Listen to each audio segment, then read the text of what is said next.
All right, guys, welcome to our podcast today. Today we have a great show today. We'll be discussing a deep dive on IBS, anything you wanted to know and needed to know when it comes to IBS. In the beginning, we'll discuss a case in terms of how I approach patients who have IBS. Towards the end of the podcast, we'll discuss some of the other options I recommend when it comes to dealing with IBS in terms of causes, foods, and relief. Now, before we get a couple of housekeeping things, so we are possibly going to be opening up a functional medicine practice within Lubbock Gastro.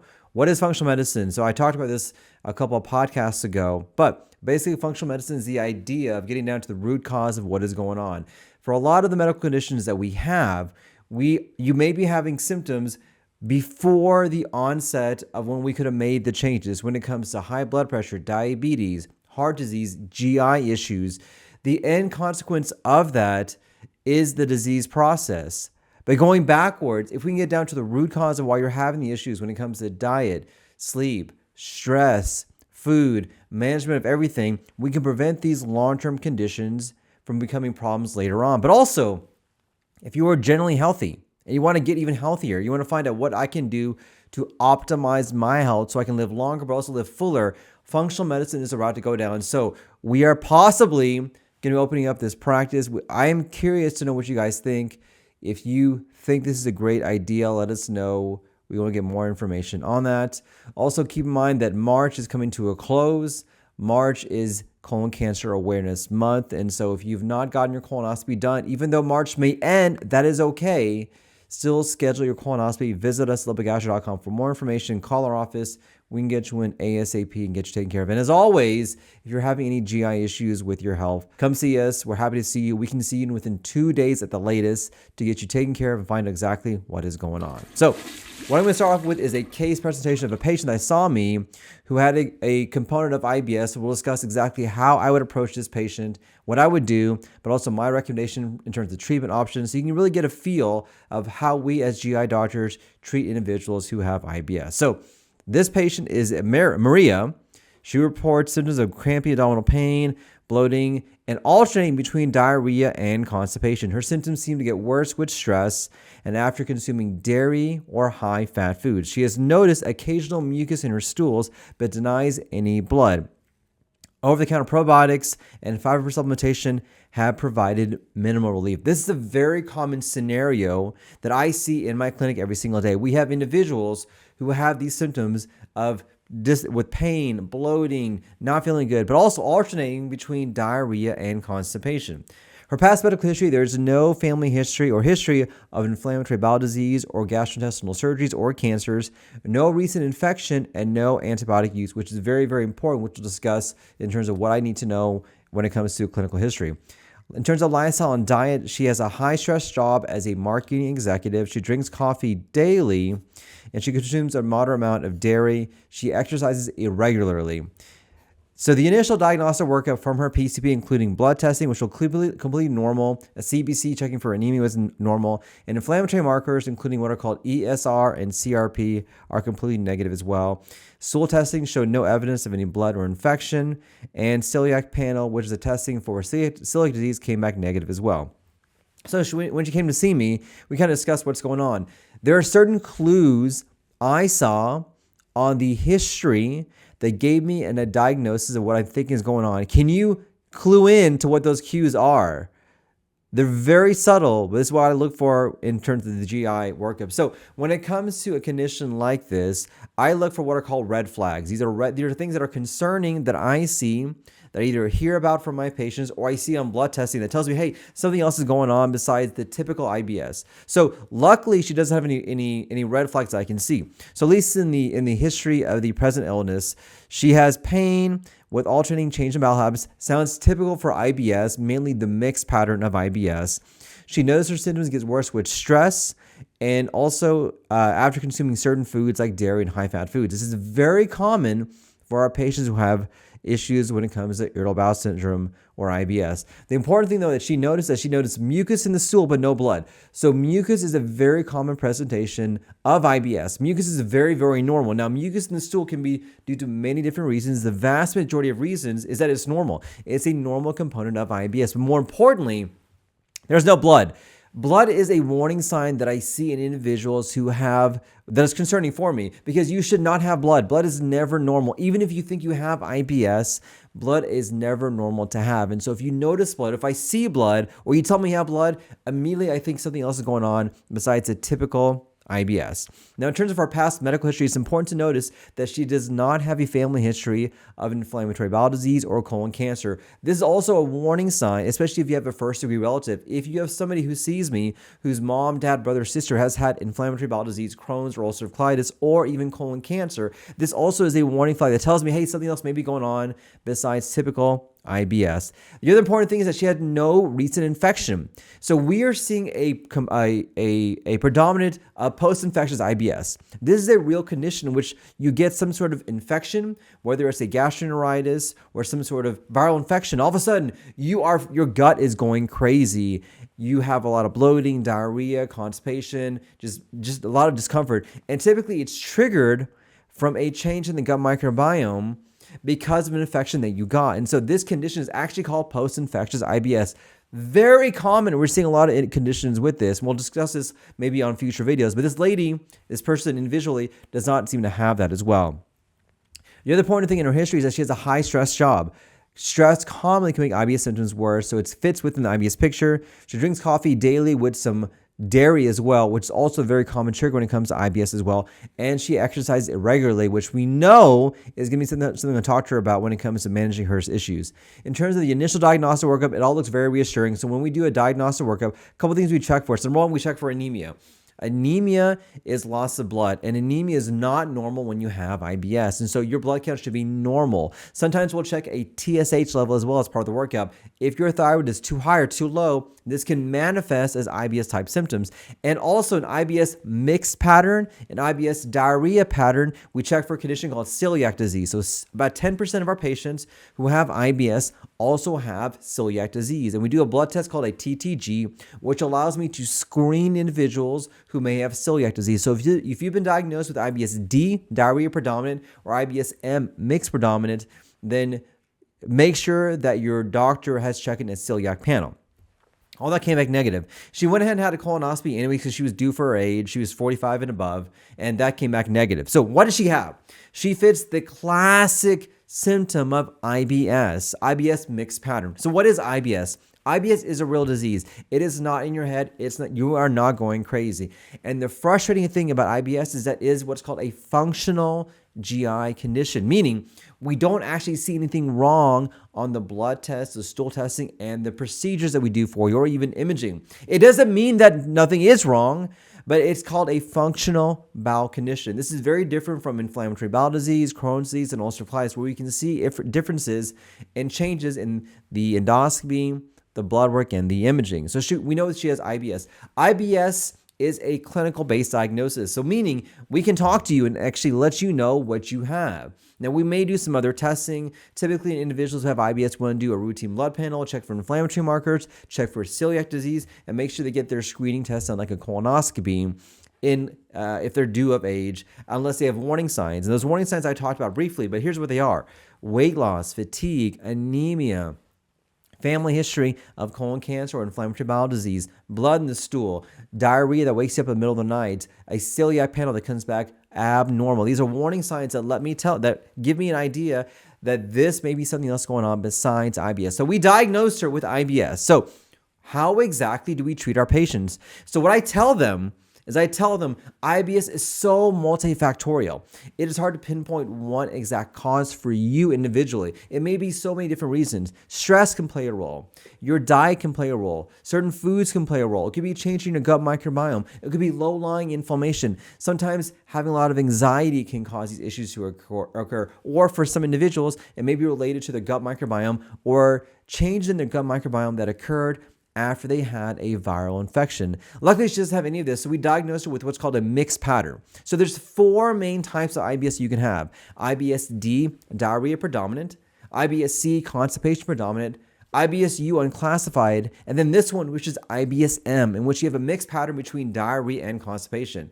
And this pattern tends to be one of the more difficult ones for us to treat because it's hard to know exactly which is the most predominant symptom. Is it diarrhea? Is it constipation? Is it both? So my approach is I usually tell my patients, in most cases, those who have IBS mixed pattern, it tends to be a constipation problem more than anything else. And this can be surprising to a lot of my patients who say, Doc, I got diarrhea. What is going on? So here's how I explain it.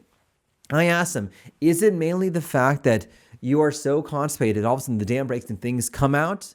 Or is it diarrhea so much, you're all exhausted, then you have constipation? And in most cases, it's the first one.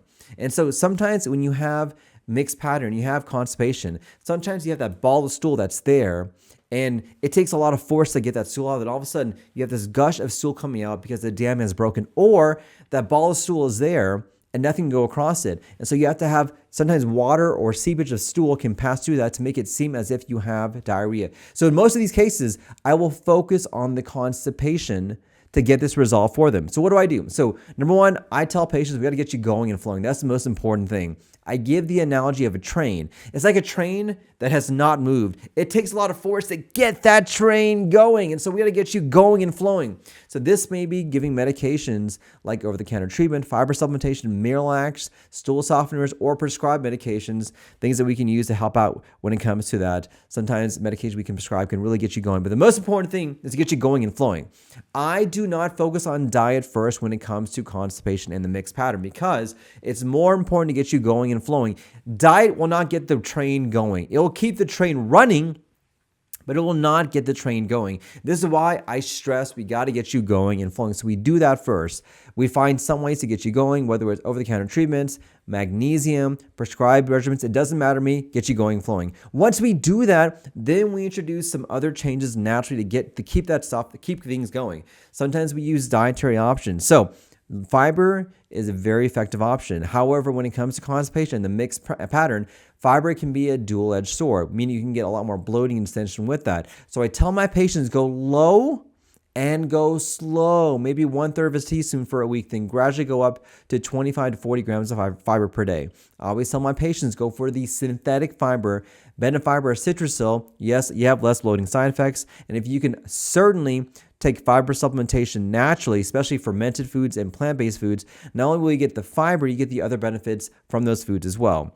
Other lifestyle things that can help out: hydration, exercise. These are important. They're critical not only for IBS, but for stress in general, because we know that stress will make your IBS symptoms worse. And so by doing something as simple as hydrating and moving, not only are you affecting stress, you're helping out when it comes to your IBS as well. And sometimes there may be other stressful management things you can do, including mindfulness techniques, yoga, exercise, going for a walk. Just pick whatever is good for you and just find out what's the best thing for you. And for some individuals, sometimes we also may need to consider to see that the patient may also want to maybe have something prescribed by a professional, including a psychologist. And that's okay, not a problem at all. Sometimes we'll use medications as needed depending on their symptoms. So for example, antispasmodics, things like Bentyl, hyoscine, Levsin.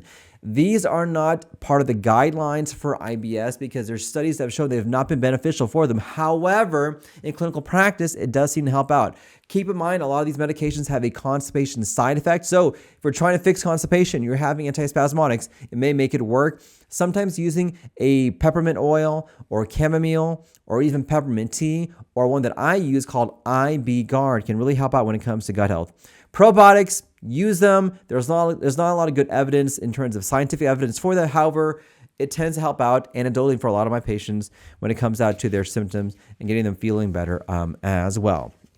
Now, the biggest question people ask me is dietary options. What do I recommend for diet? So when it comes to IBS-M and IBS-C constipation, we don't have a lot of good evidence besides the normal recommendations that we have, which is typically high fiber diet, more of a Mediterranean type diet. For IBS-D diarrhea, we have a lot of good evidence for using what's called a low FODMAP diet, which I've talked about in multiple podcasts and videos as well. Always, as usual, when it comes to diet, Regular meals, adequate fluid intake, limiting caffeine and alcohol recommended to help out when it comes to IBS issues as well.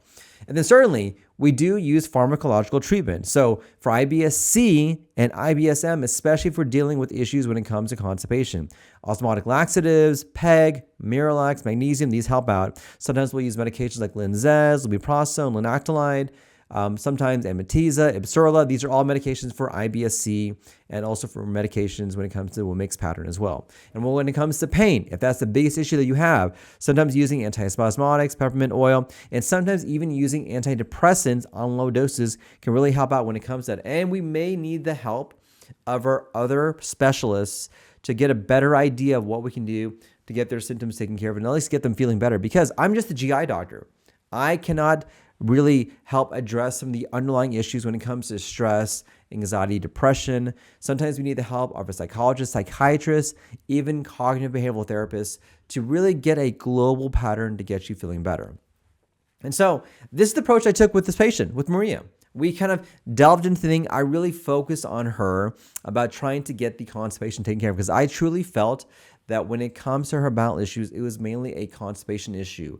And lo and behold, it actually worked. We got her going. We got her flowing. She felt so much better. She was able to manage her stress better by using different techniques. And I actually used the help of a psychiatrist to give her better techniques and even medical therapies to help out with that. And she felt so much better. We actually were giving her what she had, what was going on, and give her the option for that. So this is kind of my approach when it comes to IBS. This is whenever you come to see me in my office and you have these issues, this is literally the playbook of what I do to get you feeling better and to get you going and hopefully get you, just helping out with your issues. So if you feel like this is helpful, this approach was good. I love doing these case scenarios. I'm a teacher. I've taught medical students, residents, and fellows.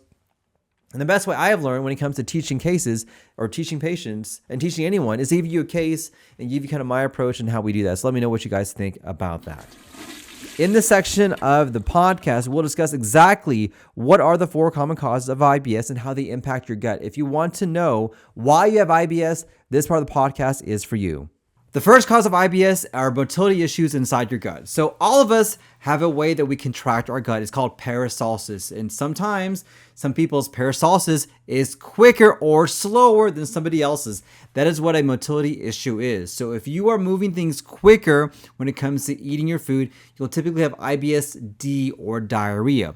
But if on the other spectrum, if it takes longer for you to move stuff down.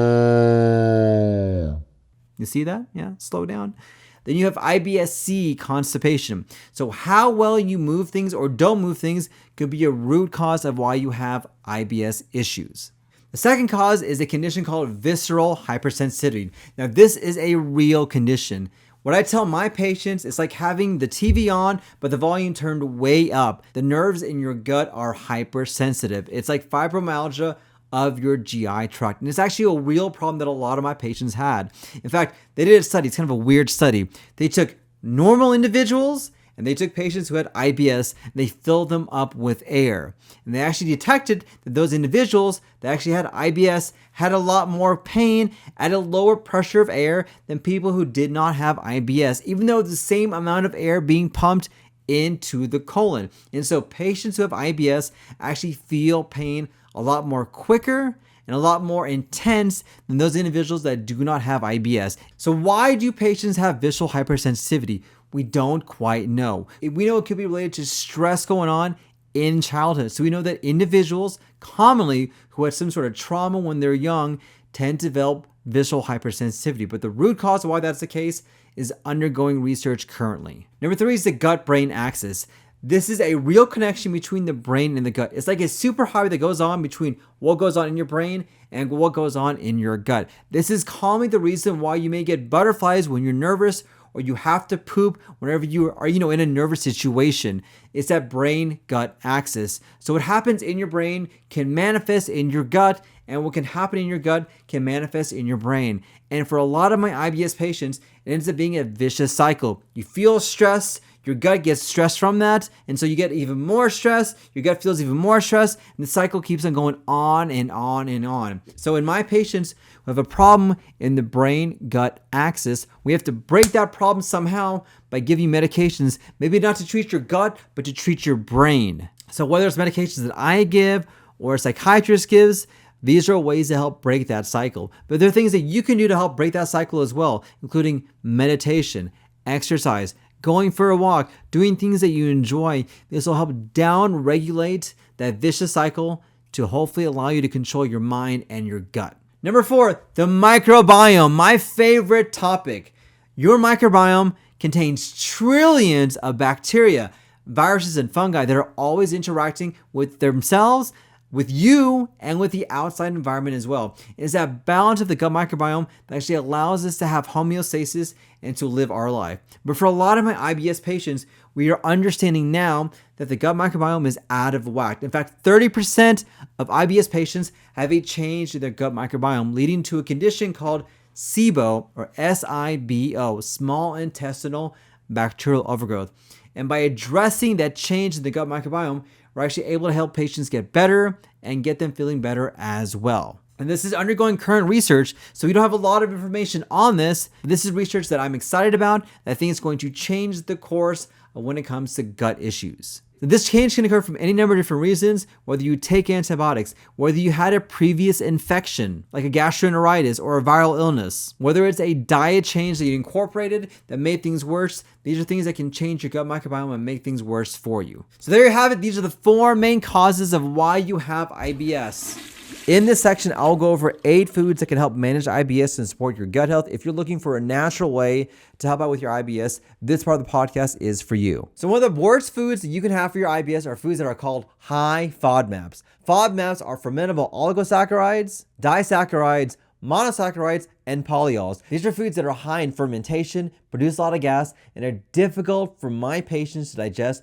which can make IBS symptoms worse. These include foods that are considered healthy, but maybe are not good for your particular gut, like onions, garlic, wheat, apples, pears, and certainly dairy products. Now, they seem healthy, and for most individuals, they are good for you, but if you have IBS, especially if you have diarrhea and bloating, high FODMAP foods are ones you want to avoid. Now, to find a full list, I would recommend looking at my videos, but also there's an app called the Monash app, which does a fantastic way of guiding you when it comes to finding out what foods are high in FODMAPs, which are ones you may want to avoid. Number 2 are gas-producing foods. Now, there are foods that are out there that are notorious for causing gas. You know what they are? Things like beans, absolutely, broccoli. My worst food, Brussels sprouts. Oh my God, I get so bloated when I have Brussels sprouts. Cabbage, and certainly carbonated beverages. Come on, guys.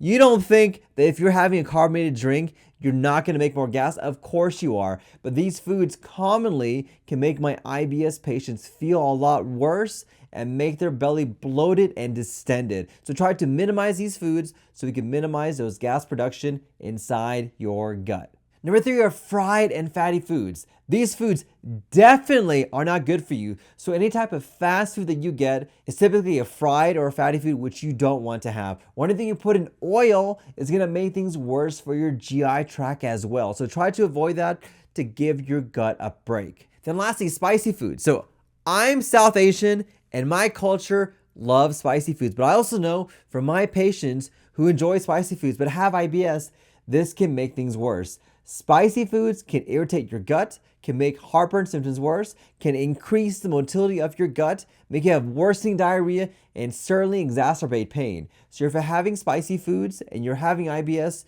you may want to consider minimize that or at least cut down on the spices to get you feeling better.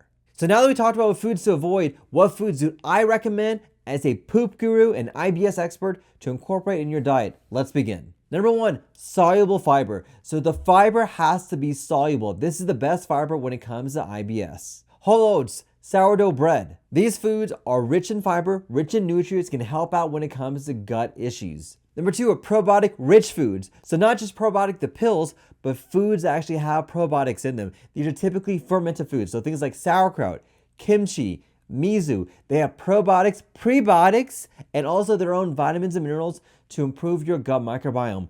For a lot of my patients that have IBS, the root cause is a change in the gut microbiome. And by addressing this naturally, by incorporating probiotic foods, you can address many other deficiencies that could be going on in your gut. Number 3, low FODMAP foods. Just like we have high FODMAP foods, we also have low FODMAP foods, and these are the foods I want you to incorporate. There are a lot of foods that can be used as a substitution that you may realize are high FODMAPs, but you can switch to a low FODMAP and feel so much better. These include foods like rice, potatoes, carrots, and certain fruits like berries and citrus. Once again, I have a lot of videos on certain foods that I recommend. I also recommend getting the Monash app to see exactly what foods you can incorporate into your diet. The number 4, lean protein. So I always opt for chicken or fish as the best protein. I try to avoid meat and pork because these are foods that are known to irritate your gut.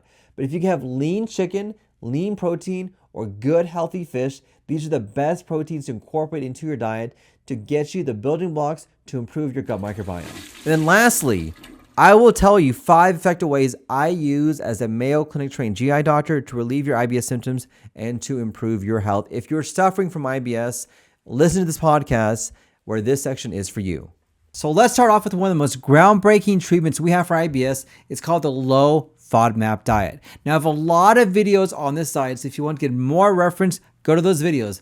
But studies after studies have shown that the low FODMAP diet is probably the best diet when it comes to treating IBS symptoms. It can help manage bloating, pain, diarrhea, and for some individuals, even constipation. And this has the best evidence when it comes to dietary options when it comes to IBS. Now, the important thing about the low FODMAP diet is that you want to minimize or eliminate all the high FODMAP foods. These are things like pears, apples, broccoli. And what I tell my patients is that when it comes to dietary options for IBS, it's not a matter of healthy or not healthy, though that does make a difference, but it matters of what type of healthy that you're eating. So a lot of the high FODMAP foods are foods that are typically healthy for a lot of patients who don't have IBS. But for those select few that actually do have IBS, minimizing the foods that are triggering your IBS symptoms, even though they're healthy, may be the best thing for you. Now, the important thing about the low FODMAP diet is that this needs to be done as a tailored approach because it is a very restrictive diet. You're eliminating all the foods that could potentially cause problems for you. And a lot of patients, even in my own practice, take this diet to the extreme. They develop food aversion. They stick on this low FODMAP diet for a long time. They start to lose weight. They start to become emaciated. This is not what we want you to do. If you're going to try and do a low FODMAP diet, you need some sort of guidance to help you, whether it's a dietitian or an app or an online course. This is the safest way to do that because what you want to do is restrict all those foods, but reintroduce those foods that are not causing you symptoms in a systemized manner that's organized so you can know what your own personal body is tolerant to and intolerant to. Out of all the diets that are out there, this has the best evidence for it. Next are probiotics. Now, I know you've heard about probiotics, but they're more than just a buzzword. There are some individuals that do well when it comes to taking a probiotic for IBS. Now, there are millions of probiotics that are out there, and there are very few that are clinically studied. And these include the ones like Align, Florastor, VSL number 3. And so what I recommend to my patients is that if you want to consider any probiotic, find ones that are clinically studied and use them for about 2 to 4 weeks.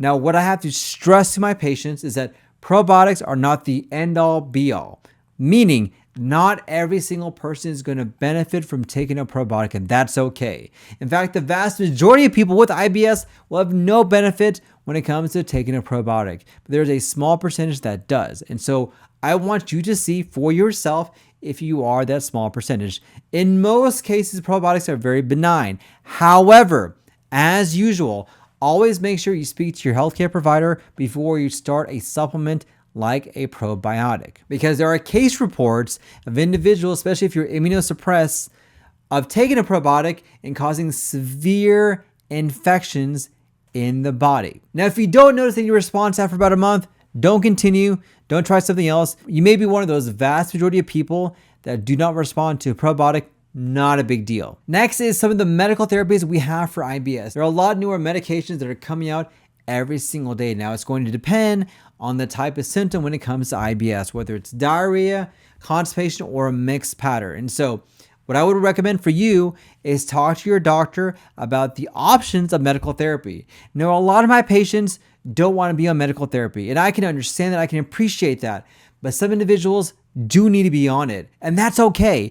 I don't want you to think that something is wrong with you because you take a medication for your IBS, because IBS is a real disease.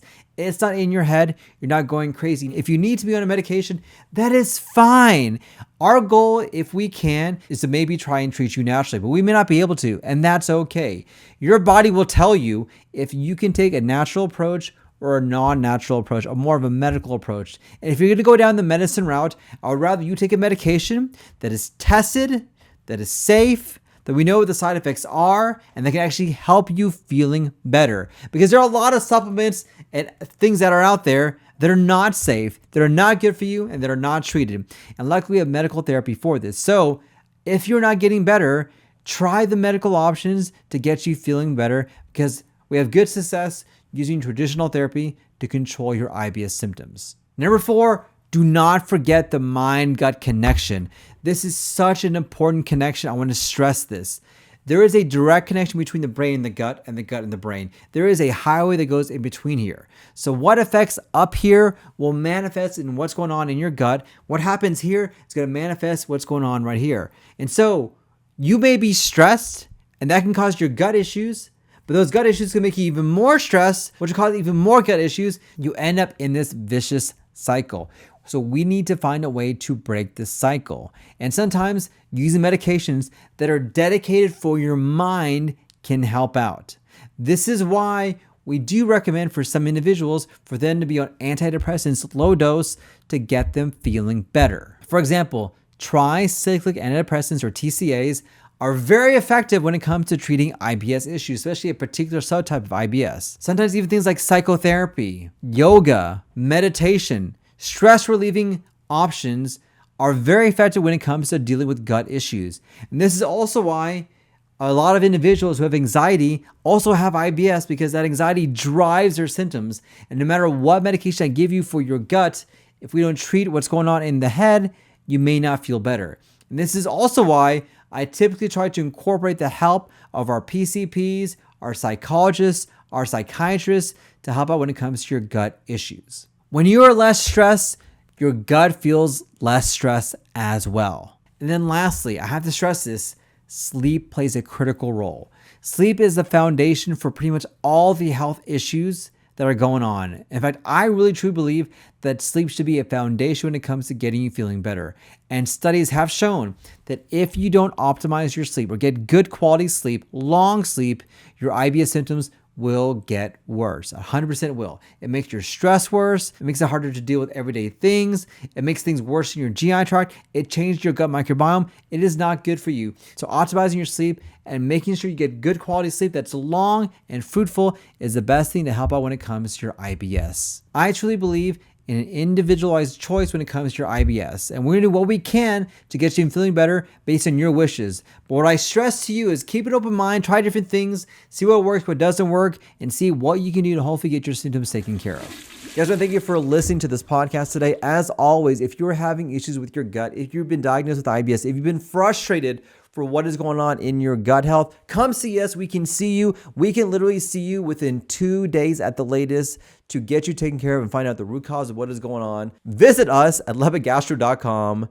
Call our office, 806-696-4440. Visit our website. We'll get you in ASAP.